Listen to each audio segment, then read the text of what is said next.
messieurs, dames. Vous allez bien?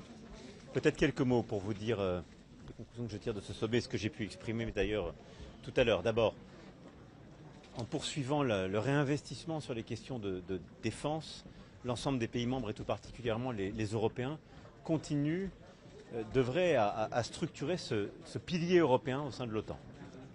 C'est ce que nous poussons depuis plusieurs années, avoir une Europe qui dépense davantage, qui prend davantage ses responsabilités pour sa sécurité, qui prend davantage de part du fardeau.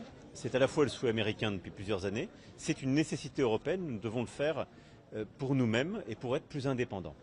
Deuxième remarque, c'est que cet investissement doit aller de pair avec un durcissement des armées européennes, c'est-à-dire une culture commune, ce que nous avons lancé il y a quelques années avec l'initiative européenne d'intervention, créer des cultures communes, des déploiements communs, des exercices communs, c'est-à-dire des armées qui vraiment se battent, vont sur le terrain, comme on a su le faire au Sahel il y a quelques années, se déploient rapidement, comme on a su le faire il y a 3 ans, quelques jours après justement le déclenchement de la guerre d'agression russe, en structurant, en étant nation cadre en Roumanie. Et puis il faut développer avec cet argent une base industrielle et technologique de défense européenne, c'est-à-dire une Europe qui défend plus, c'est une Europe aussi qui doit développer de l'innovation et de l'industrie de défense, et pas simplement acheter chez les autres. Et à ce titre, ce qui a été fait ces dernières semaines au sein de l'Union européenne avec les programmes dits SAFE ou EDIP, qui réservent 65% de ses financements aux Européens, va dans la bonne direction, est un vrai changement de doctrine dont je me félicite. Le troisième élément, c'est que tout ça, on le fait, quand même le rappeler et remettre les choses au milieu de la discussion, parce qu'il y a la menace russe. Je le disais il y a quelques mois à nos compatriotes, nous le vivons depuis plusieurs années, mais au fond, la 3e guerre russe en Europe a acté cette menace. En effet, après la Géorgie, après la Crimée, la guerre d'agression de février 2022 a très clairement permis d'identifier cette menace dans la durée. Et c'est ce pourquoi, au fond, nous nous réarmons tous, parce qu'il y a cette menace à nos frontières. Et donc, c'est pourquoi nous souhaitons que, en effet, la guerre d'agression russe en Ukraine demeure une préoccupation, la préoccupation principale des Européens. Elle est celle qui justifie ce réarmement dans la durée, parce qu'il y a cette menace qui perdurera. Mais il y a aussi la volonté que nous avons ici réaffirmée d'agir ensemble et de manière partenariale pour arrêter cette guerre. D'abord, on a besoin des États-Unis pour obtenir un cessez-le-feu, par une capacité de dissuasion, en utilisant aussi la crédibilité des derniers jours liée au théâtre iranien. Et puis ensuite, parce que nous prenons notre part, en Européens, c'est le sens même de la coalition de volontaires que nous avons structurée en février dernier et que nous allons réunir à nouveau en juillet, c'est-à-dire que vous avez ces Européens, avec d'ailleurs aussi les Canadiens et plusieurs autres, qui sont là et qui sont prêts dans la durée à soutenir l'Ukraine, à lui permettre de régénérer son armée, de déployer des forces de réassurance. La 4e remarque que je voudrais faire sur ce sommet, c'est justement que tout ça suppose aussi que les Européens pensent leur sécurité de demain. Parce qu'on ne va pas aller vers une escalade sans fin vers plus d'armement. Nous devons nous armer parce qu'il y a aujourd'hui un décalage par rapport au niveau d'armement de la Russie et qu'il y a cette menace. Mais dans le même temps, nous devons penser pour nous-mêmes les garanties de sécurité, le cadre de sécurité dans lequel on veut vivre demain. C'est-à-dire celui qui stoppera la prolifération, celui qui encadrera les capacités d'armement, comme on l'a connu par le passé quand il y avait la guerre froide. Et beaucoup de ces traités de la guerre froide sont tombés ces dernières années dans le silence absolu, le dernier étant le traité FNI en 2019. Et c'est pourquoi, de la mer Noire à l'Arctique, nous avons besoin de repenser chacun de ces espaces, de dire au fond jusqu'où nous sommes prêts à aller pour nous défendre et quels seraient les termes de la discussion avec la Russie pour permettre de limiter les capacités et d'avoir un chemin de retour de la confiance. Mais il faut y penser dès maintenant pour pouvoir le négocier dans le cadre d'une paix plus large. Mon dernier point, ce sur quoi j'ai insisté, c'est que tout ça suppose de l'unité, du respect et de l'anticipation. Ce qui veut dire que cet effort collectif et le bon résultat qu'on a avec ce communiqué et ce réengagement européen, il a en quelque sorte, et il impose de manière évidente, la paix commerciale. On ne peut pas entre alliés dire il faut dépenser plus, nous dire on va dépenser plus, et au sein de l'OTAN se faire la guerre commerciale. C'est une aberration. Et donc c'est pourquoi il est très important qu'on puisse revenir à ce qui devrait être la règle au sein de l'ensemble des alliés, c'est-à-dire une véritable paix du commerce, et donc d'abaisser toutes les barrières tarifaires qui existent ou qui ont été renforcées. Ça suppose aussi d'anticiper les évolutions de déploiement des forces, particulièrement sur le sol européen. Et ça suppose enfin de ne pas oublier les termes de la guerre et les risques qui persistent pour nous. J'ai pu le dire, on a une guerre très territoriale, très terrestre, à haute intensité qui se joue aujourd'hui en Ukraine. Mais la menace, nous le savons, elle se déploiera de plus en plus sur le cyber, dans l'espace, en mer. Et donc c'est là aussi où il nous faut renforcer nos capacités et nous coordonner. Voilà les quelques éléments clés pour moi, à la fois de ce sommet de l'OTAN et ce que j'ai voulu aussi défendre avec mes collègues. Je vais maintenant répondre à vous. Monsieur le Président Donald Trump. Alors, je n'arriverai pas à répondre à 3 questions en même temps. Donc, concret de la part de Donald Trump sur cette question du respect de l'article 5 après les premières déclarations qu'il a faites hier. Alors moi, je vais vous dire, c'est très simple. Ce matin. Mon travail, c'est pas de faire l'exégèse de ses propos.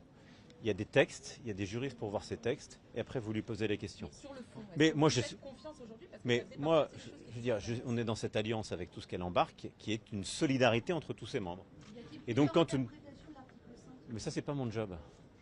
C'est pas mon job, ça. On a l'impression. Moi, je vais vous dire très simplement, j'avance. Je veux que les Européens, il y a des textes, ils sont signés. Je crois qu'ils font pas tellement mystère. Et il n'y a pas tellement aujourd'hui, ni chez les juristes, ni chez les diplomates, l'article 5 implique une solidarité entre tous les membres, pas d'ailleurs d'un vers les autres, entre tous les membres s'ils étaient agressés. Donc je pense qu'il ne faut pas jeter le doute là-dessus. Après, ce que je dis, c'est que, cette solidarité existe, elle est dans nos textes, que tous ceux qui sont autour de la table aujourd'hui, ça veut dire qu'ils continuent d'œuvrer dans cette solidarité, et que nous renforçons la place des Européens par ce réinvestissement historique que nous décidons, que la France a d'ailleurs commencé depuis 7 ans, puisqu'avec nos 2 lois de programmation militaire, nous aurons doublé notre budget des armées. Mais surtout, on renforce aussi notre indépendance, c'est-à-dire notre capacité à moins dépendre. Mais Monsieur le Président, on a l'impression que la sécurité collective dépend des sautes d'humeur et de l'ego d'un homme. C'est pas très rassurant. Non, mais justement, il ne faut pas que ce soit le cas. Alors, ça n'est pas le cas. Je tiens à vous le dire, pour la France qui a une armée complète, solidement dotée, qui a la dissuasion, ça n'est pas le cas. On ne dépend pas des autres pour notre sécurité. Et donc moi, je pense que notre Europe, elle doit encore se renforcer pour moins dépendre des autres, même si c'est une très bonne chose d'avoir une alliance plus large qui nous permet d'avoir plus de force et de profondeur. Monsieur le Président, sur la guerre commerciale. Alors, excusez-moi, votre collègue puis vous. Sur la guerre commerciale, vous l'avez évoqué avec lui directement, le président Trump À plusieurs reprises. Donc je pense qu'il faut maintenant qu'on arrive à conclure. Vous l'avez évoqué ici lors du sommet. Je l'ai évoqué lors du sommet, je l'ai évoqué publiquement devant les autres, oui. Le président Erdogan d'ailleurs a fait de même, ou la première ministre Mélanie. Mais c'est de l'accord. Posez-lui la question. Posez-lui la question. Est-ce que vous avez parlé de la situation au Proche-Orient, Monsieur le Président, avec Donald Trump sur le cessez-le-feu entre l'Iran et Israël? Je n'ai pas eu l'occasion là d'en parler avec lui. Quelle est votre analyse des dégâts infligés Elle est encore en cours. Il y a des rapports qui disent qu'elles ne sont pas très lourdes. Le président Trump dit que c'est anéanti pour des décennies. Où vous situez-vous? Premièrement, nous sommes en train de finaliser ces analyses en propre, pour ce dont nous disposons. Il y aura ensuite une confrontation avec l'analyse des autres pays intéressés, évidemment américains, les autres Européens, les Israéliens. Et puis j'aurai l'occasion tout à l'heure de voir le directeur général de l'Agence internationale pour l'énergie atomique, M. Grossi, et j'échangerai aussi avec lui sur ce sujet. Monsieur le Président, quelle est votre stratégie pour traiter Donald Trump? Lui être très flatteur, lui opposer de la résistance? On a vu beaucoup de chefs d'État faire preuve d'obséquiosité ici au sommet de l'OTAN, voire carrément lui J'essaie toujours d'avoir la même... traiter Trump. J'ai toujours fait pareil depuis 2017, c'est-à-dire en étant extrêmement direct, tout à fait respectueux, mais moi j'ai toujours dit les choses, donc je les ai dit aujourd'hui. Et je le dis à chaque fois, voilà. Les sanctions contre la Russie, est-ce que les Américains sont prêts à suivre les Européens pour un durcissement? Je ne suis pas président des États-Unis d'Amérique, donc je vous invite à lui poser la question. Mais pour ce qui est des Européens, je suis assez simple.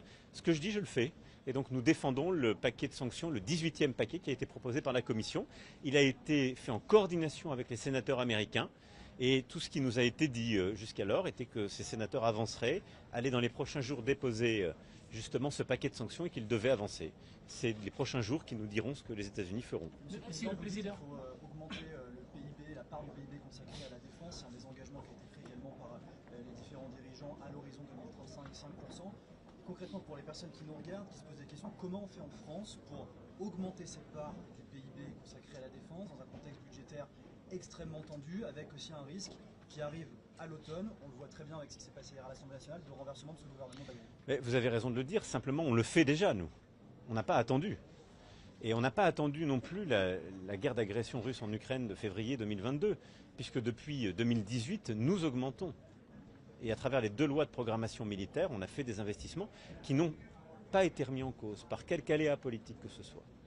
Seul le vote de censure et le décalage du budget nous a mis en retard en début d'année. Il a d'ailleurs beaucoup coûté à l'économie, c'est pour ça que j'invite chacun à réfléchir.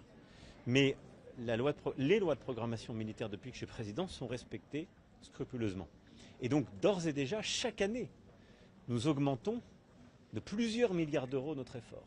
Ce qui fait qu'au terme de ces 2 lois de programmation militaire, on sera passé de 32 milliards d'euros à peu près de budget des armées quand j'ai été élu à plus de 60 milliards. Ce que nous sommes en train... Oui, mais enfin, si mes prédécesseurs avaient porté le même taux d'effort, on serait largement au-dessus. Et je rappelle qu'il n'y a pas si longtemps, on était en train de les diminuer. Donc je me félicite que nous ayons... Bien sûr, c'est la vie démocratique. Vraisemblablement. Vraisemblablement. Mais donc il faudra poursuivre cet effort. C'est un impératif. Nous sommes en train, là, très précisément, avec le Premier ministre, le ministre des Armées, le ministre de l'Économie, des Finances et le ministre du Budget, de justement regarder combien il nous faut faire pour intensifier ou accélérer certains des plans d'action qui étaient dans cette 2e loi de programmation militaire. Voilà, donc on continue. Au début d'autre chose dans le budget qui sera... Vous avez raison, mais toujours, et on l'a toujours fait comme ça, il faut le financer en faisant des choix. C'est ça, gouverner. Et donc nous devons continuer de choisir. Mais je pense qu'on fait bien parce qu'on choisit notre indépendance. Et ce qu'on fait en matière de défense, en matière industrielle, en matière de recherche et de technologie, c'est ce qui nous permet d'avoir plus d'indépendance pour le pays, aujourd'hui et demain. Et d'ailleurs l'indépendance que nous avons encore, qui avait pu être fragilisée par des choix plus récents, elle procède aussi de choix historiques qui avaient été faits dans les années 60 ou 70, qui avaient permis de doter la France de programmes ou d'équipements qui nous permettent aujourd'hui de ne pas dépendre justement des sautes d'humeur ou des aléas de l'autre côté de l'océan. C'est notre force. Est-ce que vous avez eu des précisions sur le calendrier de redéploiement des troupes américaines en Europe? Non, mais je pense que c'est très bien de l'avoir. Est-ce que vous n'avez pas peur que le président américain est optimiste sur attendre un cessez-le-feu rapide à Gaza?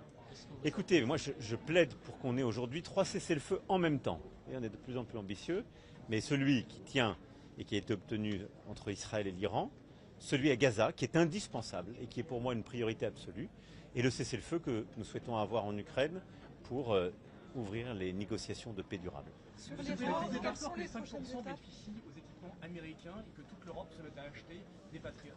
Mais c'est ce que j'ai dit tout à l'heure. Le deuxième point pour moi, la clé, c'est que les Européens s'équipent et produisent. C'est ce que fait la France, c'est ce que font plusieurs autres Européens. Et c'est d'ailleurs ce que nous avons défendu dans nos négociations européennes avec succès, puisque les derniers programmes ont une composante européenne, avec les programmes d'ISAF, SAFE et EDIP. Et donc c'est une très bonne chose. Il faut que les Européens aient justement ce réflexe désormais. Pourquoi? Parce que nous allons dédier une part croissante de notre richesse nationale dans les efforts de défense. Il faut que ça permette de créer de l'emploi, il faut que ça permette d'avoir un retour en termes d'industrie dans nos pays. La France a ce modèle historiquement, d'autres l'ont moins. Et d'ailleurs, nous souhaitons avoir des programmes beaucoup plus larges, beaucoup plus partenariaux et qui aient aussi des retombées industrielles pour ces pays. Et je pense que c'est comme ça qu'on aura une avancée qui est gagnant-gagnant. Ça réduit aussi notre dépendance, parce que parfois, quand on achète des programmes ou des équipements qui sont américains, quand on a des désaccords géopolitiques, on est dépendant de leur autorisation ou pas. Avoir des programmes européens, ça nous permet d'être libre de ces règles et donc beaucoup plus libre à la fois sur notre stratégie export, qui est essentielle pour la compétitivité de nos industries d'armement, et pour notre liberté d'usage, c'est-à-dire l'indépendance de notre diplomatie et de nos choix militaires. Sur les rangs, quelles sont les prochaines étapes juste de l'initiative européenne de négociation? Écoutez, là, sur l'Iran, on a un cessez-le-feu. On voit bien combien il est volatile et fragile. Mon souhait, c'est qu'il tienne. Ce cessez-le-feu va s'accompagner d'une évaluation justement des dommages qui ont été faits, ce que je disais tout à l'heure, qui seront clarifiés dans les prochaines heures et prochains jours. Et de toute façon, nous devons reprendre un travail diplomatique et technique sur la question du nucléaire. Et donc l'AIEA aura un rôle à y jouer. Évidemment, les États-Unis d'Amérique ont pris le contact, et les Iraniens et les Européens y ont leur place. Parce que nous aurons de toute façon, d'ici à quelques semaines, un choix sur ce sujet à faire, c'est de savoir si le JCPOA est encore un cadre ou pas, puisqu'il existe encore, et nous avons des délais qui continuent à courir, mais des choix qui seront à faire à l'été. Merci beaucoup. C'est pour quand, Monsieur le Président, pour réunir les partis français? Bon courage avec Trump.